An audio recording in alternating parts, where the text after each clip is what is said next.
Recently Deepika Kakkar को भी liver tumour हुआ था, फिर वो कैंसरस हो गया, अभी सना मकबूल का केस आया है। तो क्या लगता है आपको आजकल लोगों में इतने ज़्यादा लीवर के इश्यूज क्यों आ रहे हैं?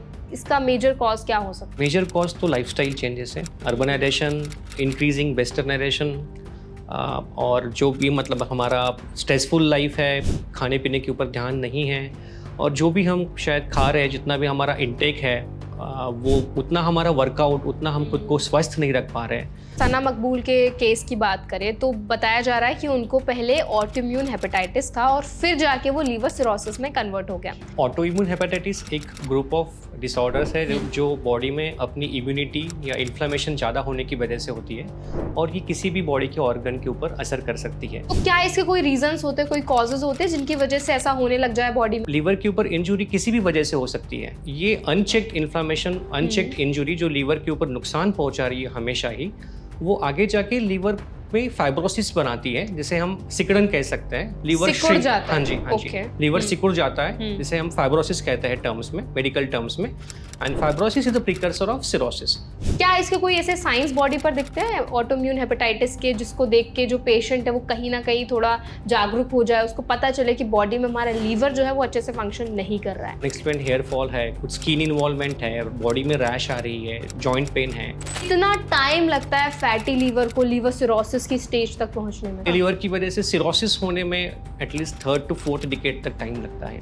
इतनी यंग एज पर लीवर सिरोसिस के क्या कारण हो सकते हैं? यंग एज में सिरोसिस की वजह थोड़ी सी और अलग हो सकती है, जैसे मैंने बताया कि जो हम पेशेंट को पता चल जाता है कि उनको लीवर सिरोसिस हो गया है, तब उनके पहले क्या स्टेप्स होने चाहिए? सबसे पहले तो अगर सिरोसिस अगर हमें समझ में आता है तो हमें उसका पूरा एक इवैल्यूएशन करना जरूरी है कि हमारी सिरोसिस की स्टेज क्या है। सना मकबूल की तरफ से जितनी भी न्यूज़ अभी तक आई है, वहाँ वो कंटिन्यू यही कह रहे हैं कि मुझे लीवर ट्रांसप्लांट नहीं करवाना। सिरोसिस जब मेडिकली रिस्पॉन्सिव नहीं होता है, बिकॉज जैसे सिरोसिस की मैंने स्टेजेस बताई, तो हर एक सिरोसिस का ट्रांसप्लांट की ज़रूरत नहीं है। जब आप सिरोसिस वाला पेशेंट मेडिकली मैनेज नहीं कर पाते हो, उसी वक्त आप ट्रांसप्लांटेशन के बारे में बात करते हो।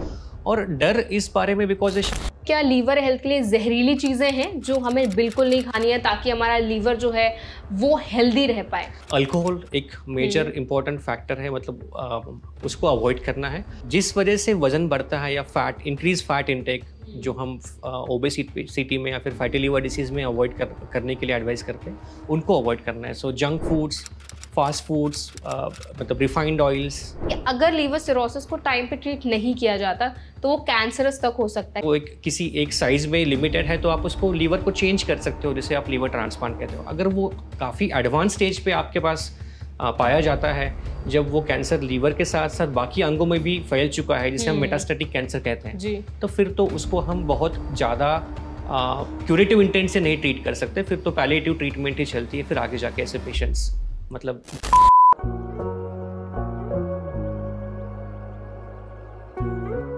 इंडियन टीवी एक्ट्रेस और बिग बॉस की विजेता सना मकबूल को लीवर सिरोसिस डायग्नोस हुआ है, और नौबत यहाँ तक की आ गई है कि उनके डॉक्टर्स ने उन्हें लीवर ट्रांसप्लांट कराने की सलाह दी है। तो क्या होता है ये लीवर सिरोसिस, और सना मकबूल के केस में उनको जो सिरोसिस हुआ है उसकी वजह बताई जा रही है ऑटोइम्यून हेपेटाइटिस। ऑटोइम्यून हेपेटाइटिस क्या होता है, इसके क्या कॉजेज होते हैं, क्या ये ट्रीटेबल है भी या नहीं, बहुत सारी कॉन्वर्सेशन आज के इस सेशन में करेंगे। Hi, my name is Varsha Dubey and watching NBT live. आज हमारे साथ एनबीटी लाइव के सेशन में मौजूद हैं डॉक्टर स्वप्निल धम्पलवार, जो कि एक गैस्ट्रोएंटरोलॉजिस्ट हैं, और उनसे आज हम बात करेंगे कि ऑटोइम्यून हेपेटाइटिस क्या होता है, इसके क्या ट्रीटमेंट ऑप्शंस अवेलेबल हैं, और कैसे ये जो कंडीशन है वो लीवर सिरोसिस तक जा सकती है। बहुत सारी इंसाइटफुल इन्फॉर्मेशन आज हम आपको देंगे, तो सेशन को अब आप एंजॉय करिए। डॉक्टर स्वप्निल, आपका एनबीटी लाइव पर बहुत बहुत स्वागत है। धन्यवाद मुझे बुलाने के लिए, मैं आपका शुक्रगुजार हूँ। Pleasure doctor. सो आज का हमारा जो सेशन है ना, उसमें हम बात करने वाले हैं लीवर सिरोसिस के बारे में, क्योंकि रिसेंटली एक इंडियन एक्ट्रेस हैं जिन्होंने बिग बॉस भी जीता था, तो उनको लीवर सिरोसिस हो गया है, और बताया जा रहा है कि उनको पहले ऑटोइम्यून हेपेटाइटिस भी था। तो पहले तो मेरा सवाल आपसे यही है कि ऑटोइम्यून हेपेटाइटिस क्या होता है, इसके बारे में थोड़ा बताइए। सो ऑटोइम्यून हेपेटाइटिस एक ग्रुप ऑफ डिसऑर्डर्स है जो बॉडी में अपनी इम्यूनिटी या इन्फ्लेमेशन ज़्यादा होने की वजह से होती है, और ये किसी भी बॉडी के ऑर्गन के ऊपर असर कर सकती है। तो there are autoimmune thyroiditis, autoimmune hepatitis, nephritis, तो जिस किसी ऑर्गन के ऊपर वो असर करती है उसे हम आइटिस इन्फ्लामेशन करके बताते हैं। हेपेटाइटिस मतलब लीवर का इन्फ्लामेशन, और ऑटोइम्यून मतलब अपनी ही बॉडी अपने ही ऑर्गन्स के ऊपर एक्शन लेती है और उनके अगेंस्ट इन्फ्लामेशन प्रोड्यूस करती है, तो उसे हम ऑटोइम्यून हेपेटाइटिस कहते हैं। और एक ब्रॉड टर्म है ऑटोइम्यून लीवर डिसीज, जिसमें ऑटोइम्यून हेपेटाइटिस भी है, जिसमें आपकी बॉडी आपके लीवर सेल्स के अगेंस्ट एक्ट करती है। और कुछ डिसीजेस है जिसे हम प्राइमरी बिलियरी कोलांजाइटिस कहते हैं या प्राइमरी स्क्लेरोसिंग कोलांजाइटिस कहते हैं, जिसमें आपकी इम्यूनिटी आपके बाइल डक्ट्स के ऊपर असर करती है। ओके जी। सो डॉक्टर, जैसे अभी आपने एक्सप्लेन किया कि ऑटोइम्यून हेपेटाइटिस में बॉडी की जो सेल्स होती है वो खुद की सेल्स को ही अटैक करती हैं, तो क्या इसके कोई रीजंस होते हैं, कोई कॉजेज होते हैं जिनकी वजह से ऐसा होने लग जाए बॉडी में? तो हर एक मतलब इसका कुछ एक कॉज टू इफेक्ट रिलेशनशिप नहीं है कि मतलब ये होने के बाद किसी को ये चीज़ है तो उनको ऑटोइम्यून हेपेटाइटिस हो जाएगी। So there are few risk factors which are genetic, which are geographic, मतलब ये फीमेल्स में ज़्यादा पाया जाता है, अमेरिका में और यूरोप में ज़्यादा है एज़ कम्पेयर टू इंडिया। कुछ जेनेटिक वजह होती है, कुछ एनवायरमेंटल रीजंस भी होते हैं, बट उसका कुछ ऐसे हार्ड एंड फास्ट रिलेशनशिप नहीं है। ओके, सो डॉक्टर, अगर हम सना मकबूल के केस की बात करें तो बताया जा रहा है कि उनको पहले ऑटोइम्यून हेपेटाइटिस था और फिर जाके वो लीवर सिरोसिस में कन्वर्ट हो गया। तो कैसे होता है ये, क्या इसका कनेक्शन है हेपेटाइटिस, ऑटोइम्यून हेपेटाइटिस और लीवर सिरोसिस का? तो मतलब जैसे हमने कहा कि हेपेटाइटिस मतलब लीवर के ऊपर इन्फ्लामेशन है, लीवर के ऊपर इंजुरी हो रही है। ठीक है। तो लीवर के ऊपर इंजुरी किसी भी वजह से हो सकती है, जैसे ऑटोइम्यून हेपेटाइटिस मतलब अपनी ही बॉडी अपने लीवर के अगेंस्ट एक्ट कर रही है, अल्कोहल की वजह से, मोटापे की वजह से, कुछ वायरल इन्फेक्शंस होते हैं उनकी वजह से। तो अगर ये लीवर के ऊपर इंजुरी काफ़ी दिनों से चल रही है, for long term, for months and years, तो ये अनचेक्ड इन्फ्लामेशन, अनचेक्ड इंजुरी जो लीवर के ऊपर नुकसान पहुंचा रही है हमेशा ही, वो आगे जाके लीवर में फाइब्रोसिस बनाती है, जिसे हम सिकुड़न कह सकते हैं। लीवर सिकुड़ जाता है। हाँ जी, लीवर सिकुड़ जाता है, जिसे हम फाइब्रोसिस कहते हैं टर्म्स में, मेडिकल टर्म्स में। And fibrosis is the precursor of cirrhosis.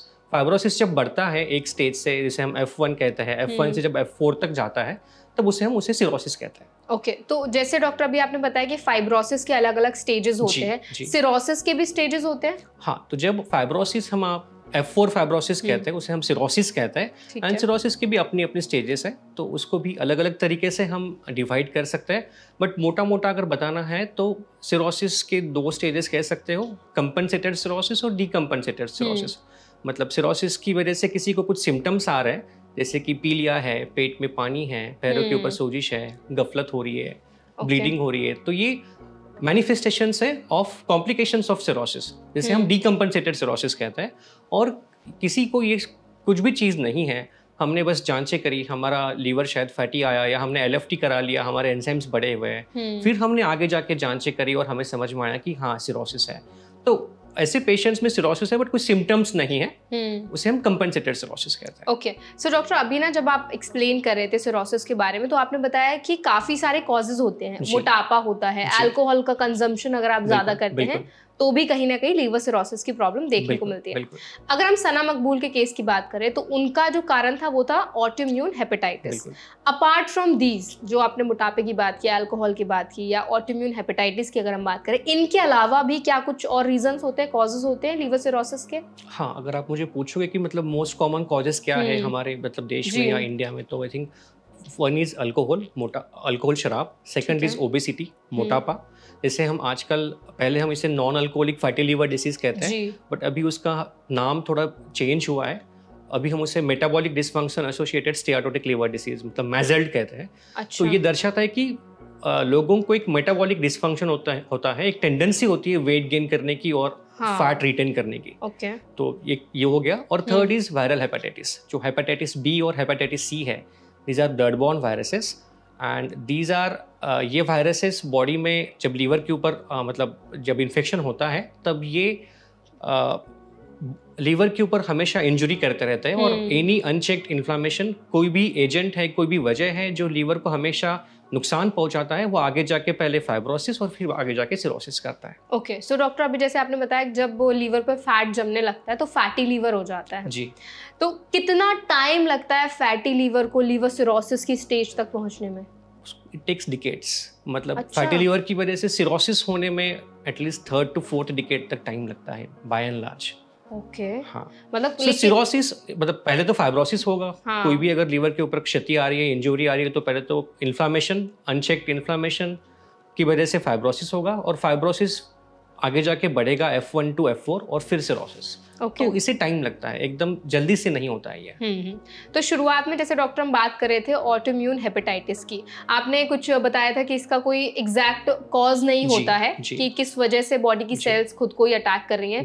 क्या इसके कोई ऐसे साइंस बॉडी पर दिखते हैं ऑटोइम्यून हेपेटाइटिस के, जिसको देख के जो पेशेंट है वो कहीं ना कहीं थोड़ा जागरूक हो जाए, उसको पता चले कि बॉडी में हमारा लीवर जो है वो अच्छे से फंक्शन नहीं कर रहा है? तो किसी को इम्यून रिलेटेड डिसऑर्डर्स है, किसी को थायराइडाइटिस है, या फिर अनएक्सप्लेन्ड हेयर फॉल है, कुछ स्किन इन्वॉल्वमेंट है, बॉडी में रैश आ रही है, जॉइंट पेन है, तो ये सारी सिम्टम्स एक इन्फ्लामेटरी डिसऑर्डर या ऑटोइम्यून डिसऑर्डर को दर्शाती है। और किसी को अगर ऑटोइम्यून डिसऑर्डर है तो फिर उनमें ऑटोइम्यून हेपेटाइटिस होने की संभावनाएं ज़्यादा होती है। ओके, सो अगर डॉक्टर हम सना मकबूल के केस की बात करें तो शी इज़ वेरी यंग, काफ़ी यंग एज पर उनको लीवर सिरोसिस जैसी प्रॉब्लम हुई है, तो काफ़ी जो ऑडियंस है उनके अंदर भी अब एक डर पैदा हो गया है कि इतनी यंग एज पर इतनी सीरियस बीमारी होना भी, आगे पूरी लाइफ पड़ी हुई है, कैसे पूरा सिस्टम आगे प्रोसीड करेगा। इतनी यंग एज पर लीवर सिरोसिस के क्या कारण हो सकते हैं? क्या कुछ अलग कारण है अपार्ट फ्रॉम डाइट और जो भी आपने रीजंस एक्सप्लेन किए? हाँ, तो यंग एज में सिरोसिस की वजह थोड़ी सी और अलग हो सकती है। जैसे मैंने बताया कि जो हमने डिस्कस की उनमें आने को शायद 3rd या 4th डिकेड लगता है।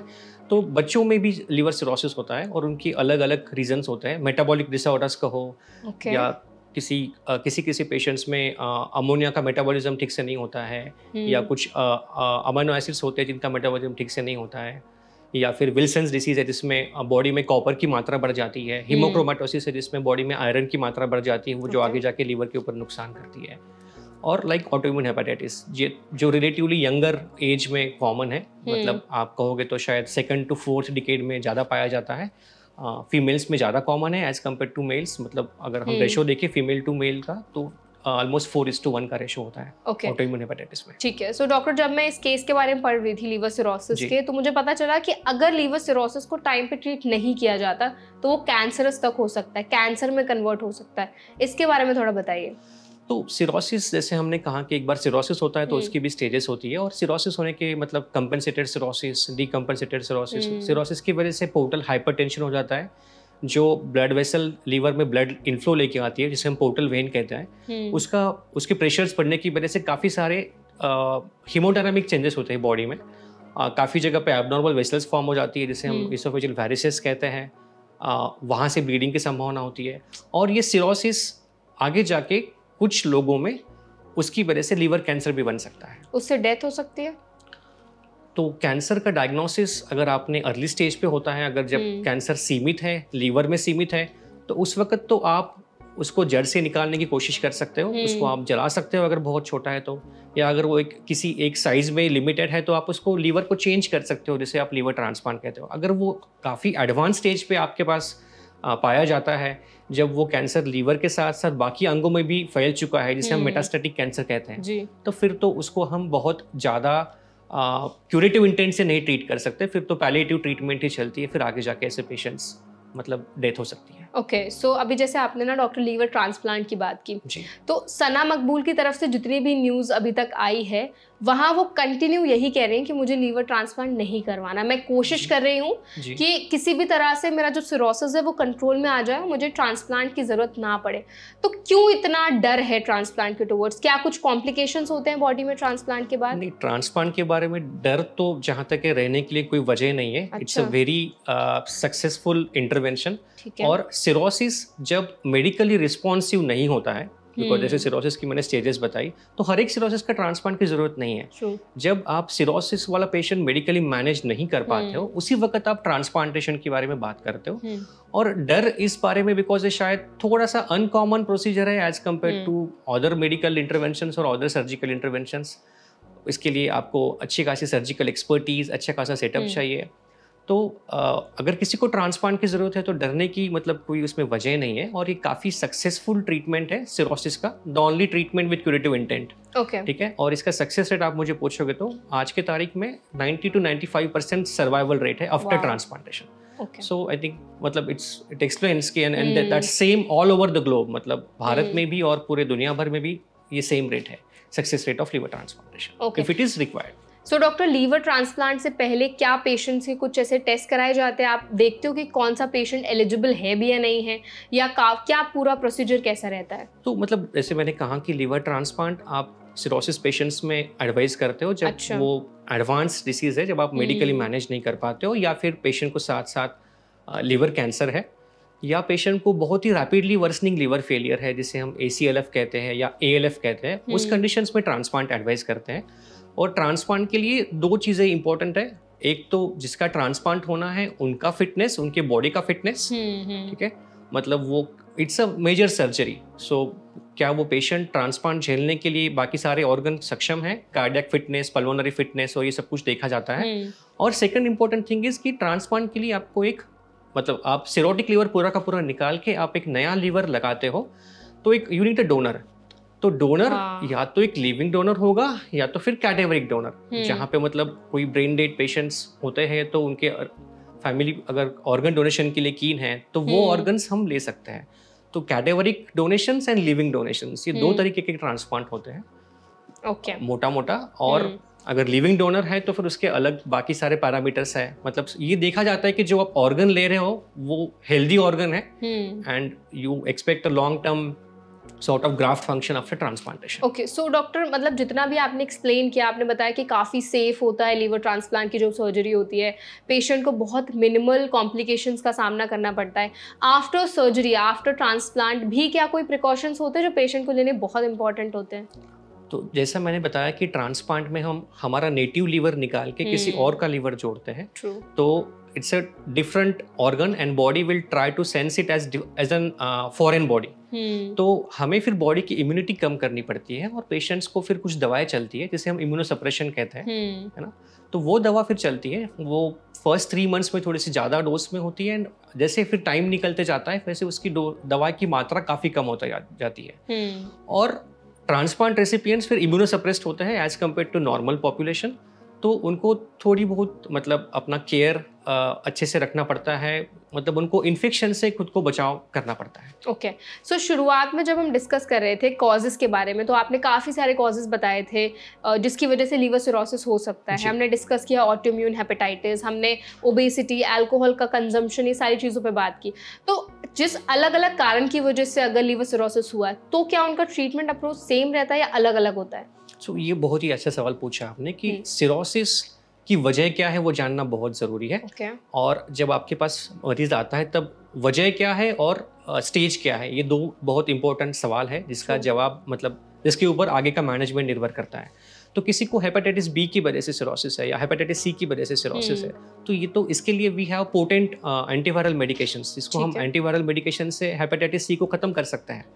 बी को खत्म नहीं कर सकते बट बी को काफ़ी हद तक आप कंट्रोल कर सकते हो। उसी तरीके से ऑटोइम्यून हेपेटाइटिस जिसमें आपकी इम्यूनिटी हाइपर एक्टिव है तो आपको इम्यूनोसप्रेशन दे के उसको कंट्रोल करना है। कोई अल्कोहल की वजह से किसी को अगर सिरोसिस हो रहा हो तो अल्कोहल छोड़ना है। किसी को मोटापे की वजह से या जो हम मैजल्ड कहते हैं या फैटी लीवर कहते हैं उसकी वजह से अगर सिरोसिस है तो फिर लाइफस्टाइल मॉडिफिकेशन बहुत इंपॉर्टेंट है। तो वजह क्या है वो जानना जरूरी है और क्या वो वजह ट्रीटेबल है और उसमें कोई रिवर्सिबिलिटी है कि नहीं है, ये बहुत इंपॉर्टेंट है। If you know the reason and if it is reversible to an extent तो आप उस डायरेक्शन में ट्रीटमेंट दे सकते हैं। ओके, सो डॉक्टर आपने ना हेपेटाइटिस की बात की, तो हेपेटाइटिस के लिए ना वैक्सीनेशन का काफ़ी इंपॉर्टेंट रोल होता है।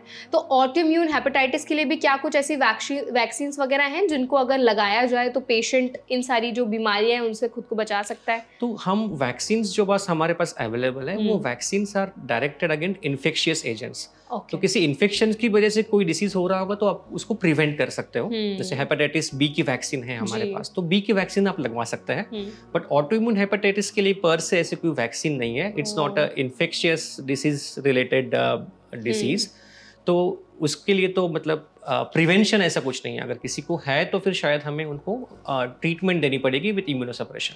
तो जिन लोगों को हेपेटाइटिस होता है, ऑटोइम्यून हेपेटाइटिस होता है, उनको क्या एक्स्ट्रा केयर लेने की जरूरत होती है? क्योंकि आपने बताया वैक्सीनेशन का तो यहाँ कोई रोल है नहीं, तो कुछ तो उनको एक्स्ट्रा प्रिकॉशंस लेने की जरूरत होती है। उनको यू कैन वैक्सीनेट, मतलब उनको हेपेटाइटिस बी ना हो इसलिए आप बी का वैक्सीन लगा सकते हो। हर एक सीरोटिक पेशेंट्स में हम हेपेटाइटिस बी के लिए वैक्सीन के लिए एनकरेज करते हैं। और बाकी बीमारियों से बचने के लिए जैसे सीजनल इन्फ्लुएंजा वैक्सीन, ये सब कुछ है। कोई डायबिटिक है और एल्डरली है तो उनमें फिर हर्पीस जोस्टर का वैक्सीन। तो बाकी vaccines as per the age profile या as per the risk profile आपको एडवाइजेबल है।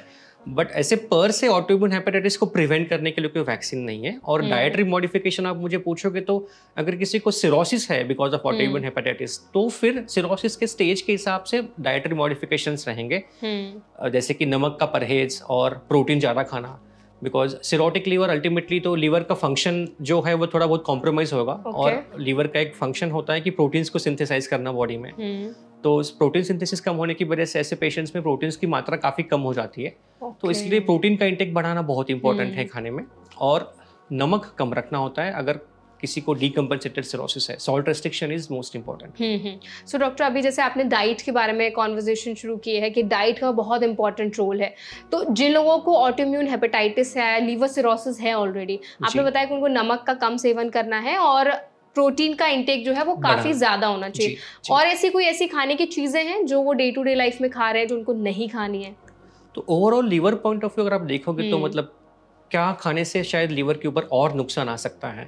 तो अल्कोहल एक मेजर इंपॉर्टेंट फैक्टर है, मतलब उसको अवॉइड करना है।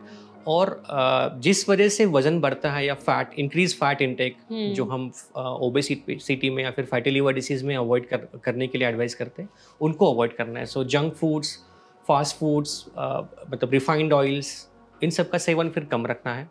फ्रूट्स, वेजिटेबल्स, इनका सेवन ज़्यादा बढ़ाना है। फाइबर का इंटेक बढ़ाना है। विटामिन्स, फ्रूट्स, सलाड्स, इन सब का सेवन आप रख सकते हो। और नॉनवेज का इंटेक कितना सही है लीवर हेल्थ के लिए? सो नॉनवेज खा सकते हैं because nonveg is again important source of proteins. But वो फिर मतलब आप उसमें थोड़ा सा किस तरीके से आप बनाते हो और उसमें कितना कम से कम तेल ऑयल यूज करते हो वो इम्पोर्टेंट है। तो नॉनवेज खा सकते हैं, ऐसा तो कुछ उसमें वो नहीं है। ऑल्सो डॉक्टर, आजकल ना काफ़ी अलग अलग तरीके की डाइट्स आ गई हैं, कीटो डाइट, क्रैश डाइट, और लोग ना इंटरमिटेंट फास्टिंग, बहुत सारी चीज़ें कर रहे हैं, वीगन डाइट। तो लीवर, अगर हम स्पेसिफिकली हेल्थ की बात करें तो लीवर हेल्थ के लिए सबसे बेस्ट डाइट करके भी कुछ होता है क्या? सो ओवरऑल लीवर हेल्थ के लिए जिनको सिरोसिस नहीं या फिर जो अपना लीवर का हेल्थ अच्छे से मेंटेन करना चाहते हैं, तो उनके लिए जो हम कहते हैं मेडिटेरियन डाइट, या जिसमें मैक्सिमम वेजिटेबल सोर्स प्रोटीन्स या मैक्सिमम अमाउंट ऑफ वेजिटेबल्स अपने डाइट में रखने हैं, और कम से कम एनिमल बेस्ड या oil based carbohydrates and fat का सेवन कम, इस तरीके से हम उसको मैनेज रख सकते हैं, संतुलित रख सकते हैं। ओके। सो अगर डॉक्टर हम बात करें एक इंडियन थाली की, डाइट की बात करें, तो इंडियन थाली में ऐसी क्या चीज़ें हैं जो शामिल होनी बहुत इंपॉर्टेंट है ताकि लीवर हेल्थ है वो प्रमोट हो और हम एक अच्छी हेल्दी लाइफस्टाइल जी पाएँ? जितनी भी लीवर से जुड़ी बीमारियां हैं, सिरोसिस हो गया, या आपने फैटी लीवर की बात की, हमने फाइब्रोसिस की बात की, ये जितनी भी बीमारियां उनसे हम दूर रह पाएँ। तो इंडियन थाली में अगर हम देखा जाए तो मतलब हमें प्रोटीन का इंटेक बढ़ाना है। तो जितनी भी पल्सेस है, दालें हैं, उनका सेवन अधिक मात्रा में किया जाए। दालें, पनीर, सोयाबीन, एग्स भी आप ले सकते हैं, ठीक है। तो इनका सेवन ज़्यादा मात्रा में किया जाए। और जो चिकनाई है, fat processed foods, ultra processed foods, इनका सेवन कम से कम रखा जाए।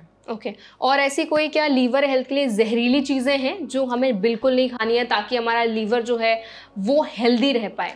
तो ऐसी कोई जहरीली चीज़ें नहीं है और ना ही ऐसी कोई डिटॉक्सिफाइंग चीज़ें हैं। मतलब डिटॉक्स डाइट, मतलब आप ये लोगे, आप इस चीज़ का जूस लोगे, आप गिलोय का काढ़ा लोगे तो लीवर डिटॉक्सिफाई हो जाएगा, ऐसा कुछ नहीं है। ओके। हाँ, अगर कुछ और अच्छा है तो ब्लैक कॉफ़ी, मतलब coffee without creamer and without sugar. तो coffee is good for liver.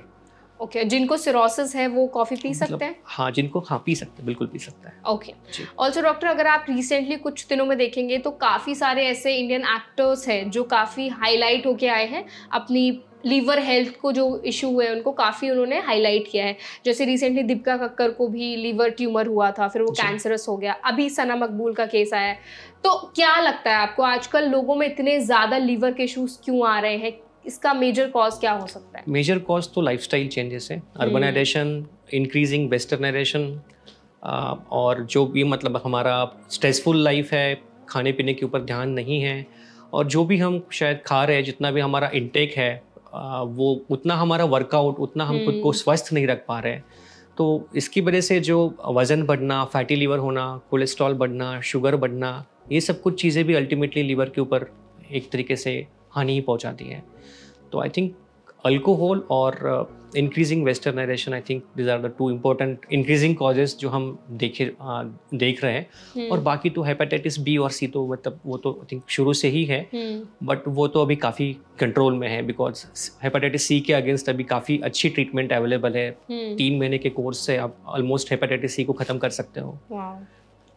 So doctor, हमने सना मकबूल के केस की काफ़ी कॉन्वर्जेशन की थी और एक मेजर जो कॉज था वो था उनका ऑटोइम्यून हेपेटाइटिस। तो मेरे को एक और सवाल आपसे पूछना था, किन लोगों में ऑटोइम्यून हेपेटाइटिस के ज़्यादा केसेस देखने को मिलते हैं? क्या कुछ ऐसा भी है कि इन लोगों में ज़्यादा देखने को मिले या ये लोग ज़्यादा प्रोन हैं, रिस्क पर हैं? तो जैसे मैंने बताया कि मतलब देयर आर सम एथनिसिटी या फिर जियोग्राफिकल रिस्क फैक्टर्स, मतलब जैसे ये यूरोप में या नॉर्थ अमेरिका में ज़्यादा पाया जाता है एज कम्पेयर टू इंडिया। और अगर एज प्रोफाइल देखें तो मतलब 20 to 40 एज ग्रुप में और फीमेल्स में ये ज़्यादा पाया जाता है। ऐसा क्यों? Females have sort of more, मतलब फीमेल्स में ऑटो इम्यून डिसीजेस या इन्फ्लामेटरी डिसीजेस ज़्यादा इसमें पाया जाता है। ओके, ठीक है। सो आई थिंक डॉक्टर आपने काफ़ी अच्छे से एक्सप्लेन कर दिया है कि ऑटोइम्यून हेपेटाइटिस क्या होता है और किन लोगों को ज़्यादा रिस्क होता है इस चीज़ का। हमने कॉजेज़ पे भी काफ़ी कॉन्वर्जेशन किया, डाइट पार्ट काफ़ी अच्छे से कवर किया। अब अगर हम थोड़ा एक्सरसाइज की बात करें, क्योंकि लाइफस्टाइल कॉम्बिनेशन होता है हमारी डाइट का और एक्सरसाइज का, तो क्या कुछ ऐसी एक्सरसाइजेज हैं लीवर हेल्थ को प्रमोट करने के लिए, ताकि हम liver cirrhosis, fatty liver, liver fibrosis, ये जितनी भी बीमारियाँ हैं उनसे खुद को बचा पाएँ? तो जो भी कोई एक्सरसाइज है जिसमें आप अच्छा खासा मतलब कैलोरीज बर्न कर सकते हो, ब्रिस्क वॉकिंग का हो या रनिंग का हो या स्विमिंग का हो, तो कोई भी एक्सरसाइज जिसमें मतलब मॉडरेट इंटेंसिटी एक्सरसाइज जिसमें आपको पसीना आ जाए और मतलब सांस भी फूल जाए, जिसमें अच्छे खासे कैलोरीज बर्न हो जाए, तो any kind of such exercise can be done depending upon अगर किसी को मतलब लीवर डिसीज है या नहीं है। अगर डिसीज है तो उसके हिसाब से उनको टेपर करना पड़ेगा, मॉडिफाई करना पड़ेगा एक्सरसाइज को, versus a normal individuals. Okay, so doctor, अभी सना मकबूल के केस के बाद जो लोग हैं वो काफ़ी ज़्यादा अवेयर हो रहे हैं लीवर सिरोसिस के बारे में। अब उनको भी जानना है कि डे टू डे लाइफ में वो ऐसी क्या मिस्टेक्स कर रहे हैं जो उनको बिल्कुल भी नहीं करनी है, ताकि वो लीवर सिरोसिस जैसी जो प्रॉब्लम है उससे खुद को बचा पाएँ। जैसे मैंने कहा कि मतलब सिरोसिस की बहुत सारी वजह होती है, और अगर हम अपने आप को अगर बचा सकते हैं तो वो एक हेल्दी लाइफस्टाइल जी के, मतलब अल्कोहल का सेवन कम से कम, हमारा डाइट संतुलित रख के, खुद को जितना हम फिट रख सकते हैं एक्सरसाइज करके, ये सबसे इम्पोर्टेंट चीज़ है। और किसी चीज़ को अगर हम प्रिवेंट कर सकते हैं तो इन्फेक्शन से, लाइक हेपेटाइटिस बी से, तो vaccination against hepatitis B is very very important. आजकल तो हेपेटाइटिस बी का vaccine is a part of universal immunisation. आजकल तो हर एक बच्चे को वैक्सीन लग जाता है, बट शायद मेरे वक्त या आपके वक्त it was not a part of universal immunisation. तो अगर हम हमारी जांचें करें कि क्या हमें हेपेटाइटिस बी के अगेंस्ट एंटीबॉडीज़ है या नहीं, या इन्फेक्शन है या नहीं है, और उसके हिसाब से हम हेपेटाइटिस बी के अगेंस्ट खुद को वैक्सीन लगवा सकते हैं। ओके, सो अगर डॉक्टर, जब पेशेंट को पता चल जाता है कि उनको लीवर सिरोसिस हो गया है, तब उनके पहले क्या स्टेप्स होने चाहिए? तो सबसे पहले तो अगर सिरोसिस अगर हमें समझ में आता है तो हमें उसका पूरा एक इवैल्यूएशन करना ज़रूरी है कि हमारी सिरोसिस की स्टेज क्या है। ठीक है, कि क्या हम कंपेंसेटेड स्टेज में हैं या हमें उसकी वजह से और कुछ दिक्कतें आ रही है, पेट में पानी है, नसें फूली हुई है। तो एक कंप्लीट इवैल्यूएशन जिसमें सारी आपकी ब्लड की रिपोर्ट्स होती है, एक एंडोस्कोपी होता है, एक सीटी स्कैन होता है। तो ये सारा कुछ एक होलिस्टिक इवैल्यूएशन करते हैं लीवर सिरोसिस का, और फिर हम देखते हैं कि हम क्या स्टेज में हैं और उसके हिसाब से क्या आगे का मैनेजमेंट रहेगा। अगर ये अर्ली स्टेज पे है या कंपेंसेटेड स्टेज में है तो मोस्टली ट्रीटमेंट सपोर्टिव या मेडिकल ट्रीटमेंट ही चलती है, plus minus treatment directed against the cause कि किस वजह से सिरोसिस हुआ है। और अगर वो डिकम्पनसेटेड स्टेज में है और अगर वो मेडिकली रिस्पॉन्सिव नहीं है तो ही हम फिर ट्रांसप्लांट के बारे में बात करते हैं। ओके, सो डॉक्टर, इंडिया में ना बहुत एक कॉमन प्रैक्टिस है कि लोग इतना ज़्यादा चेकअप्स नहीं कराते हैं, अपने बॉडी के रेगुलर चेकअप्स नहीं कराते हैं। तो लीवर हेल्थ के लिए क्या कुछ ऐसे चेकअप्स हैं जो उनको फ्रिक्वेंटली कराते रहना बहुत इंपॉर्टेंट है, और कितने टाइम में कराते रहना है? हाँ, आपने जैसे कहा कि बहुत ही इंपॉर्टेंट आपने बात रखी है कि हम हेल्थ के लिए काफ़ी मतलब हम इग्नोरेंस इज ब्लिस तरीके के हमारे एटीट्यूड है, बट हमें हेल्थ चेकअप कराना बहुत ज़रूरी है। और आजकल आई थिंक हेल्थ चेकअप काफ़ी कंपनीज़ में, काफ़ी जॉब प्रोफाइल्स में at the time of joining और इंटरमीडिएटली भी करते हैं।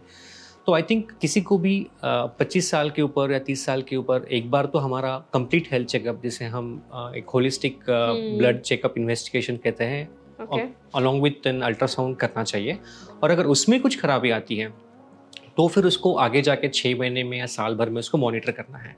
अगर वो ठीक है तो मतलब, और बाकी आपको कुछ सिम्टम्स नहीं है, तो हम मे बी 2-3 साल में एक बार भी खुद का चेकअप कर सकते हैं। बट इंटरवल मॉनिटरिंग और checkup is very important, because अगर उसमें कुछ खराबी पाई जाती है तो आप डिसीज़ को जल्दी पकड़ सकते हो और then you can try to reverse the course of the disease. और लीवर के लिए कुछ अलग टेस्ट कराए जाते हैं? नॉर्मल लीवर फंक्शन टेस्ट होता है जो हर एक नॉर्मल पैकेज मतलब एक उसका पार्ट है, और उसके साथ बाकी भी जैसे हमने मतलब लाइक डायबिटीज़ की जांच है, HbA1c, lipid profile, sugar levels, ये सारा कुछ नॉर्मल इवैल्यूएशन में आ जाता है। अगर उसके साथ अगर और कुछ जोड़ना है तो वो अल्ट्रासाउंड एब्डोमेन, जिसमें मतलब अगर लीवर में और कुछ नुक्स आ रहा है, लीवर फैटी हो रहा है, नहीं हो रहा है, इसका हमें फिर अंदाज़ा आता है। और इसमें अगर कुछ खराबी आती है ब्लड रिपोर्ट्स में या अल्ट्रासाउंड में, तब आगे जाके आप और कुछ जांचें कर सकते हो, जिसे फाइब्रोस्कैन कहते हैं कि लीवर में फाइब्रोसिस तो नहीं हो रही है, लीवर में सिकुड़न तो नहीं आ रही है। ये आप एक अल्ट्रासाउंड जैसे एक स्कैन होता है फाइब्रोस्कैन, ये करके आप देख सकते हो। ओके, सो डॉक्टर, पहले जब हम डिस्कस कर रहे थे लीवर ट्रांसप्लांट के बारे में और ऑटोइम्यून हेपेटाइटिस के बारे में, तो सना मकबूल के केस में क्या था कि उनको ऑटोइम्यून हेपेटाइटिस की वजह से उनको लीवर सिरोसिस हो गया और फिर उनको जाके ट्रांसप्लांट की जरूरत पड़ सकती है। तो क्या सबको, अगर जिनको ऑटोइम्यून डिसऑर्डर है, तो क्या सबको ट्रांसप्लांट की जरूरत पड़ती है, या फिर कुछ कुछ ऐसे केसेस होते हैं जिनकी स्टेजेस अलग होती हैं, या क्या पूरा ट्रीटमेंट प्रोसेस रहता है? तो जैसे मैंने कहा कि हर एक सिरोसिस को ट्रांसप्लांट की जरूरत नहीं है, उसी तरीके से हर एक ऑटोइम्यून हेपेटाइटिस को भी ट्रांसप्लांट की जरूरत नहीं है। तो ऑटोइम्यून हेपेटाइटिस का किस तरीके का प्रेजेंटेशन है, कि क्या वो अक्यूटली प्रेजेंट हुआ है, क्रोनिक हेपेटाइटिस था, या अक्यूट फ्लेयर आ गया अंडरलाइंग क्रोनिक ऑटोइम्यून हेपेटाइटिस पे, किस तरीके से प्रेजेंट हुआ है, वो बहुत इंपॉर्टेंट है। और अगर किसी को साथ साथ जब डायग्नोस हुआ तब सिरोसिस नहीं है, तब बहुत अच्छे चांसेस है कि वो उसे हम मेडिकली ही मैनेज कर सकते हैं विद इम्यूनोसप्रेशन, लाइक जैसे हम स्टेरॉइड्स कहते हैं, स्टेरॉइड्स और कुछ अदर इम्यूनोसप्रेशंस हैं, उसको मैनेज कर सकते हैं। अच्छा, तो अगर अर्ली इंटरवेंशन होता है तो कहीं ना कहीं ये सिरोसिस तक की स्टेज पर तो नहीं जाएगा? हाँ, तो उसका प्रोग्रेशन तो हम रोक ही सकते हैं, बट काफी हद तक अगर हम उसको रिग्रेस भी कर सकते हैं। अच्छा, हाँ। तो ये कम्प्लीटली क्योरेबल है? क्योरेबल नहीं है, ये एक क्रोनिक बीमारी है, इसको कंप्लीट क्योर नहीं कर सकते। मतलब इसका ट्रीटमेंट, ऑटोइम्यून हेपेटाइटिस का ट्रीटमेंट इज इम्यूनोसप्रेशन, और आप जो भी हमारी इम्यूनिटी बढ़ी हुई है उसको हम आप कम करते हैं, आप इम्यूनोसप्रेशन देके, और आप मॉनिटर करते हो कि आपके लीवर के एंजाइम्स कैसे हैं, आपका AST ALT कितना है, आपका इम्यूनोग्लोबुलिन G कितना है। अगर वो 2 साल तक कंट्रोल में आता है, जैसे हम कहते हैं कंप्लीट बायोकेमिकल रिस्पॉन्स, तब आगे जाके आप सोच सकते हो कि इसको शायद ट्रीटमेंट को रोकना है या नहीं रोकना है, या कुछ एक स्मॉल डोज में मेंटेनेंस ट्रीटमेंट कंटिन्यू करना है। और ऑल्सो डॉक्टर, किस स्टेज तक अगर पता चल जाता है तो ट्रीटमेंट काफी इजी हो जाता है? मतलब किसी को डीकम्पनसेटेड सिरोसिस नहीं है, सिर्फ सिरोसिस है और वो भी अर्ली स्टेज में है, या सिर्फ फाइब्रोसिस है, तो ये बहुत अच्छी बात है। मतलब उस वक्त मतलब there is significant potential of reversibility. Okay, so doctor, I think हमने काफ़ी सारी चीज़ें डिस्कस की इस सेशन में। आपने बहुत अच्छे से एक्सप्लेन किए सारे पॉइंट्स कि किस तरह से लीवर सिरोसिस जो है वो इम्पैक्ट करता है, क्या क्या ट्रीटमेंट ऑप्शंस अवेलेबल हैं, और कैसे ऑटोइम्यून हेपेटाइटिस जो है वो सिरोसिस की स्टेज तक जा सकती है। जी। अब अगर हम बात करें एट लास्ट, क्या कोई मैसेज जो ऑडियंस है, जितने भी सना मकबूल के फैंस हैं जो उनकी तबीयत को लेकर के काफ़ी ज़्यादा कंसर्न है, क्या उनके लिए कोई मैसेज या कोई एक हेल्थ एडवाइस आप हमारी ऑडियंस को देना चाहेंगे, ताकि वो अपने लीवर को और ज़्यादा हेल्दी रख पाएँ, अवेयर हो पाएँ और एक हेल्दी लाइफस्टाइल जी पाएँ? तो सबसे पहले तो आई थिंक हमें हमारे खुद के लीवर की जांच करना बहुत ज़रूरी है। तो I think I would recommend कि सबने अपना एक बेसिक हेल्थ चेकअप कराना चाहिए along with an ultrasound abdomen, और उसमें अगर कोई दिक्कत आती है तो फिर उसको आगे इवैल्यूएट किया जाए। और वो छोड़ के बाकी तो जैसे मैंने कहा कि खुद का लीवर हेल्दी रखने के लिए healthy lifestyle is most important, जिसमें dietary modifications and workout activity, ये बहुत इंपॉर्टेंट चीज़ें हैं। Okay, thank you so much, doctor, for such an insightful session. Thank you. Thanks a lot for having me. Yeah, pleasure, and I hope जो भी information आज आपने हमारी audience के साथ share की है वो उनको काफ़ी helpful लगी होगी, and thank you so much for your time. I hope आज का सेशन आपको हेल्पफुल लगा होगा। अगर सेशन आपको पसंद आया हो तो वीडियो को लाइक करें। कोई सवाल आप हमसे पूछना चाहते हैं तो कमेंट सेक्शन में ज़रूर बताएं। और ऐसे और भी हेल्थ पॉडकास्ट देखने के लिए हमारे चैनल NBD लाइफ को सब्सक्राइब करना ना भूलें।